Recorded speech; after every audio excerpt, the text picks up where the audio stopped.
Welcome back to Way of the Wrench, and on today's quick and dirty video I'm going to show you some additional info to add to your how to diagnose a bad wheel bearing arsenal. So if you haven't already, I've got a great video on how to diagnose wheel bearings, but on today's video I'm going to add some things to this. So very first thing is I do a road test, and at high speeds I have a speed dependent sound that is coming from the bearings. So the faster I go, the sound gets louder, and when I slow down, the speed gets softer, and really 10K, 15K an hour, I'm not really hearing anything.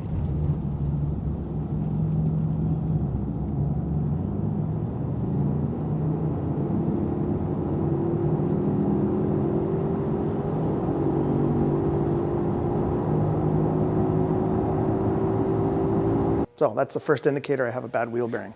Now the second thing you can do during a road test is you can load and unload the bearings to determine what side it is and if it's actually a wheel bearing.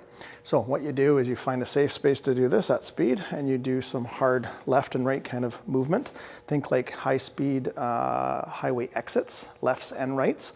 And if you find that one side doesn't do anything to the sound, but the other direction makes the sound go completely away, that's another big indicator you got a bad bearing.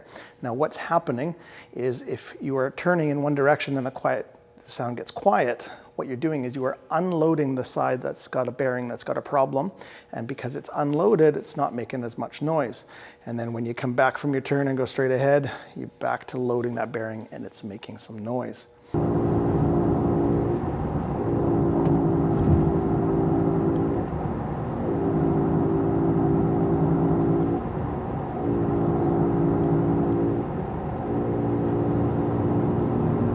So that's some new info for you.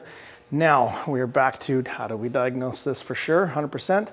Well, you get the vehicle off the ground, either on a hoist or jacking it up. And then you're gonna grab the left and right side of the wheel and give it a little shake in and out.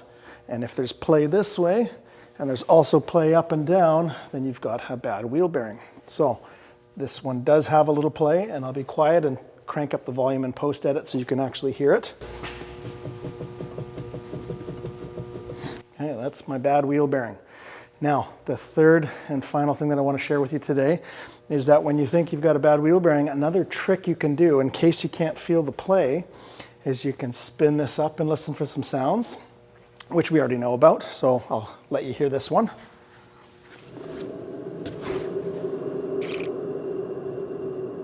You can really hear that. So imagine this going 100 kilometers an hour down the road.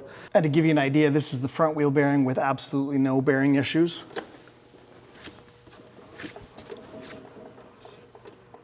Besides a faint little bit of brake scraping, there is no bearing sound at all. And no play left and right or up or down. Now the other thing you can do, which is kind of a neat little mechanics tip trick, is any kind of vibration that bearing is creating can also be transferred up through into the suspension system and into the coil spring.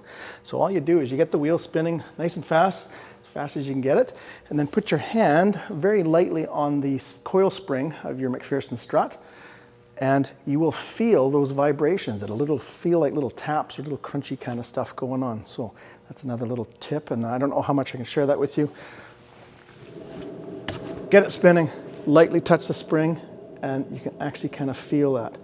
In fact, I wonder if I was to put the mic on there, if it would maybe transfer some of that.